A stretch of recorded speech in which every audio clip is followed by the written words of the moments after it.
الحمد لله الحمد لله رب العالمين والعاقبة للمتقين والصلاة والسلام على رسوله سید المرسلین رحمت للعالمین شفیع المذنبین سید الاولین والآخرین سيدنا ومولانا محمد رسول رب العالمين وعلى آله وصحبه أجمعين. أما بعد فأعوذ بالله من الشيطان الرجيم.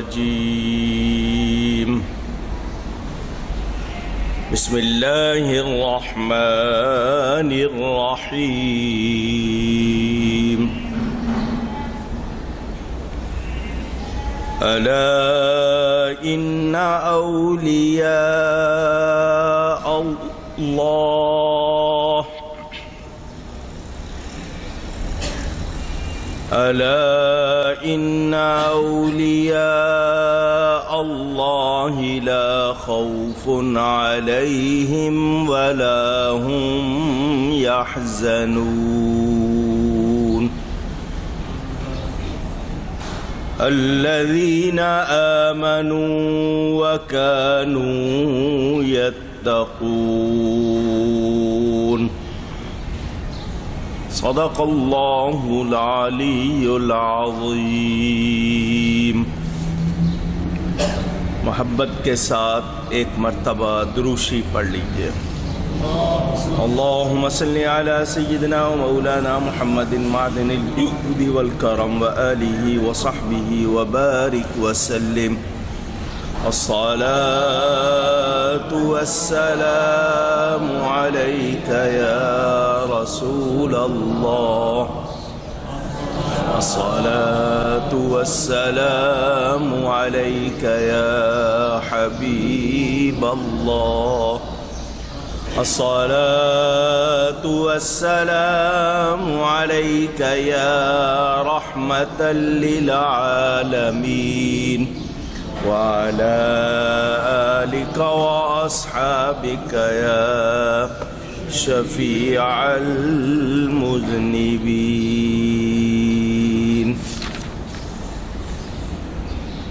حمد و صلاة کے بعد قرآن کریم فرقان حمید کی 2 آیتیں آپ کے سامنے برکت حاصل کرنے کے لیے تلاوت کی ہیں. آج ماہ ربیع الآخر، جس کو ربیع الثانی بھی کہا جاتا ہے، اس کی 11 تاریخ ہے، اور اہل محبت، اہل طریقت، اہل سنت آج سالانہ بڑی 11ویں شریف منا رہے ہیں. اللہ تعالی اپنے کرم سے ہم سب کو نوازے اور سیدنا غوث اعظم رضی اللہ تعالی عنہ کے فیوز و برکات عطا فرمائے. 3 باتیں خاص طور پر پیش کرنی ہیں. ضمناً اور بھی باتیں آئیں گی. پہلی بات تو یہ کہ اسلام مکمل دین ہے، اس میں کسی ازم کی کوئی گنجائش نہیں۔ اسلام میں عزم ہے، ازم نہیں۔ صوفی ازم کے نام سے جو نظریات پیش کیے جا رہے ہیں مختلف ذریعوں سے، وہ تمام تر شریعت و سنت کے مطابق نہیں ہے۔ کوئی بھی تمہارا مذہب ہو، تم صوفی ہو سکتے ہو، بھلے تم مسلمان ہو یا نہیں ہو، تو یہ باتیں کرنا یہ اسلامی تصوف اور روحانیت کے خلاف ہے۔ دوسری بات یہ کہ شریعت اور سنت بنیاد ہے، جو اس کا پابند نہیں وہ اڑ کے دکھائے، کتنے کرشمے دکھائے، وہ اللہ کا ولی ہو سکتا نہیں۔ دو باتیں ہو گئیں۔ کوئی جاہل ولی نہیں ہوتا، بے علم نہ تواں خدا را شناخت، جو علم نہیں رکھتا وہ خدا کو پہچانتا نہیں، تو وہ دوسروں کو کیا پہچان کرائے گا۔ اور جو ضروری بات ہے وہ یہ کہ ایصال ثواب اختلافی مسئلہ نہیں، ایصال ثواب بالکل درست ہے۔ کسی خاص طریقے پر اگر کوئی اعتراض کرتا ہے تو وہ اس کا اعتراض باطل ہے، کیونکہ اگر اس طریقے کو شریعت نے منع نہیں کیا تو کوئی اور منع کر سکتا نہیں۔ یہ باتیں آپ نے ذہن میں رکھنی ہیں، کیونکہ کوشش کی جا رہی ہے کہ لوگوں کو دین کی بنیاد سے دور کیا جائے اور دین کو ایسا مسئلہ بنا دیا جائے کہ جس کا جو دل چاہے وہ کرے۔ اسلام پابندی سکھاتا ہے، دین کی، قانون کی، مذہب کی۔ اسلام یہ بے مہار آزادی نہیں سکھاتا کہ جو مرضی کرو۔ پہلی بات آپ نے اس طرح اپنے اندر نقش کر لینی ہے کہ صوفی ازم کوئی چیز نہیں، اسلام میں روحانیت ہے، تصوف ہے، اور اس کے معنی اللہ کے لیے خالص ہونا، اللہ کے لیے خالص ہونا، ایسا ہو جانا کہ دنیا ادھر کی ادھر ہو جائے، وہی کرنا ہے جو رب کو پسند ہے، اور اپنی خواہشات کو، اپنی طبیعت کو خاطر میں نہ لانا، بلکہ رب کی رضا کو اختیار کرنا اور پوری طرح اختیار کرنا۔ یہ ہے روحانیت اور تصوف۔ یہ نہیں کہ جو مرضی کر لو بس تم صوفی ہو جاؤ گے، ایسی کوئی بات نہیں ہے۔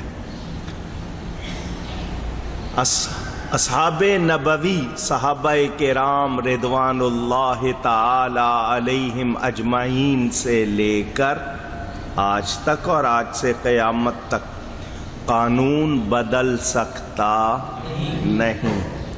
لوگوں کو طبیعت پر قابو پانا ہوگا، اپنی طبیعت کو شریعت کے مطابق بنانا ہے، شریعت کو اپنی طبیعت کے مطابق نہیں بنانا۔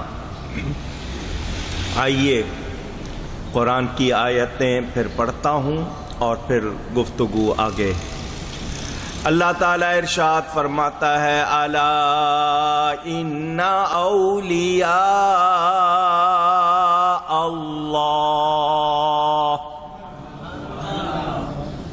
الا حرف تنبیہ، خبردار، انا شک دور کرنے کے لیے آتا ہے، بے شک، اولیاء جمع ولی کی، ولی کے معنی دوست، ولی کے معنی پیارا، مقرب، مقرب کے معنی بہت نزدیک، بہت قریب، جو پیارا ہوگا وہی قریب ہوگا، جو دوست ہوگا وہ پیارا ہوگا۔ ولی کے معنی مددگار، ولی کے معنی ایک بار پھر کہیے، یاد رہے، اضافت ہے اللہ کی طرف اولیاء اللہ، تو معنی ہوا اللہ کے دوست، اللہ کے مددگار۔ لا خوف علیہم ولا هم يحزنون، ان پر کچھ خوف نہیں اور وہ غمگین بھی نہیں ہوں گے۔ حزن، غم، خوف، اس حوالے سے بہت تفصیل چاہیے کہ خوف کیا ہے، حزن کیا ہے۔ خوف کچھ لوگ کہتے ہیں اپنی جان کا ہوتا ہے، غم دوسروں کا ہوتا ہے۔ کچھ لوگ یہ کہتے ہیں کہ خوف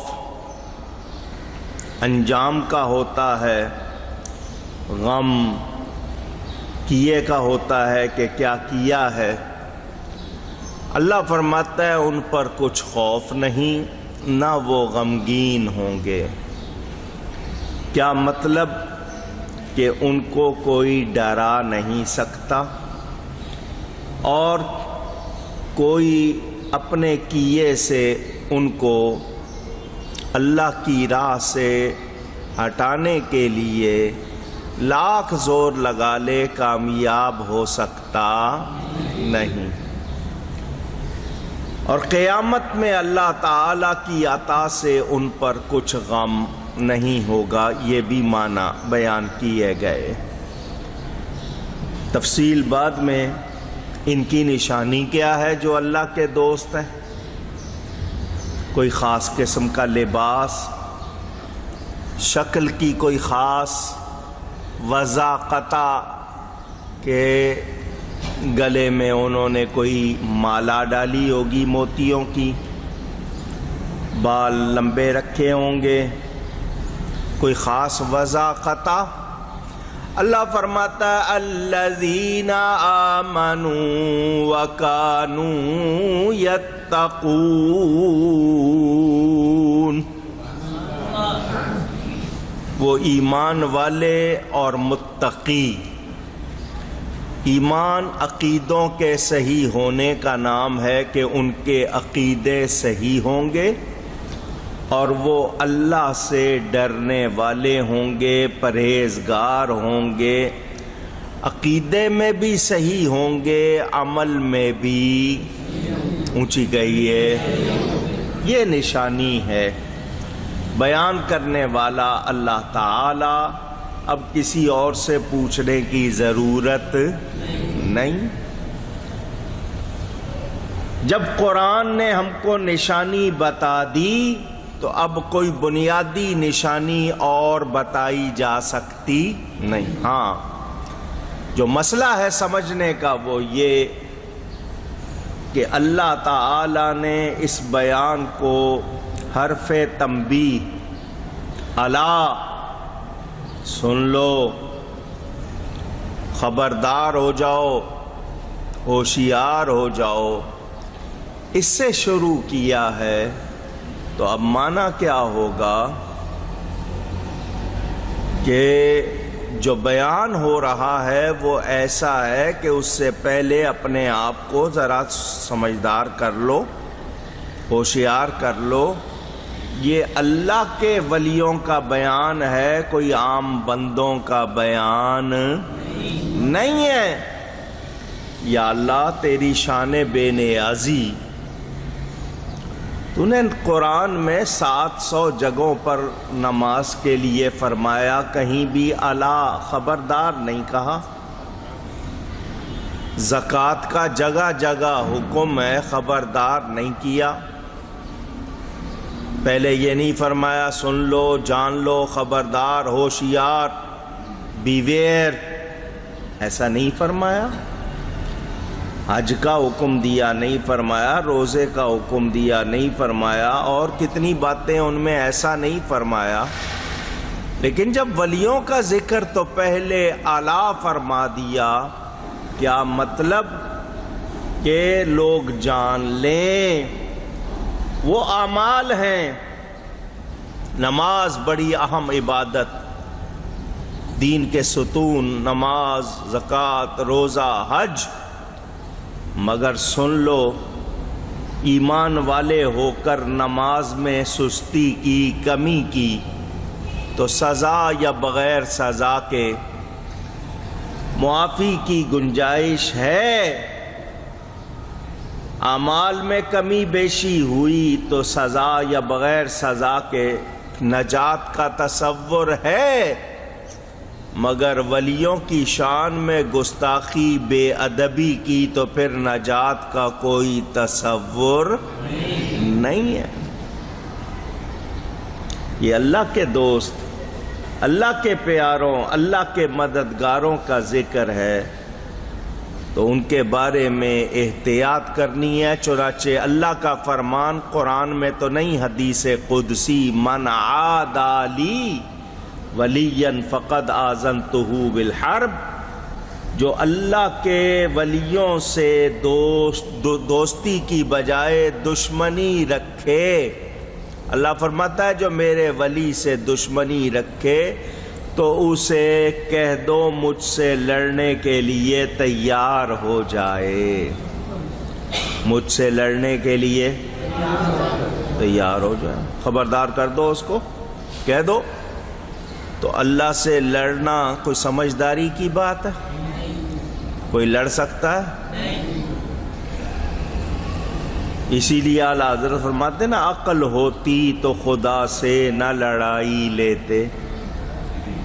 اللہ جن کی شان بڑھائے، یہ گھٹانے کی کوشش کریں تو یہ اللہ سے لڑنا ہوا، تو جو اللہ سے لڑ رہا ہے وہ عقل والا ہے؟ بے عقلی کی بات ہے۔ تو قرآن نے بتا دیا کہ اللہ کے ولیوں کا معاملہ ہے، احتیاط کرنی ہے۔ کہ خبردار کہاں کیا جاتا ہے؟ جہاں خطرہ ہو، جہاں بجلی کے بورڈ پہ محکمے والے لکھ دیتے ہیں خطرہ، بے دھیانی میں ہاتھ نہ لگانا، تار کو ہاتھ لگ گیا کرنٹ لگ جائے گا، جان چلی جائے گی۔ جہاں جہاں بھی اب کے لوگ دیکھتے ہیں خطرہ ہے، وہاں پر انتباہ، ہوشیار لکھ دیتے ہیں۔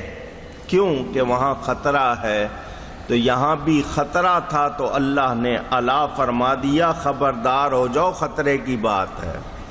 بے ادبی، گستاخی ہو گئی تو پھر خیر نہیں ہے۔ ایک تو یہ بات ہو گئی۔ میں اتنا وقت نہیں کہ تفصیل میں جاؤں۔ جب یہ آیت تفسیر میں آئی تھی، مسلسل تفسیر کا بیان ہو رہا ہے، تو میں نے 3 مہینے اس پر بیان کیا تھا۔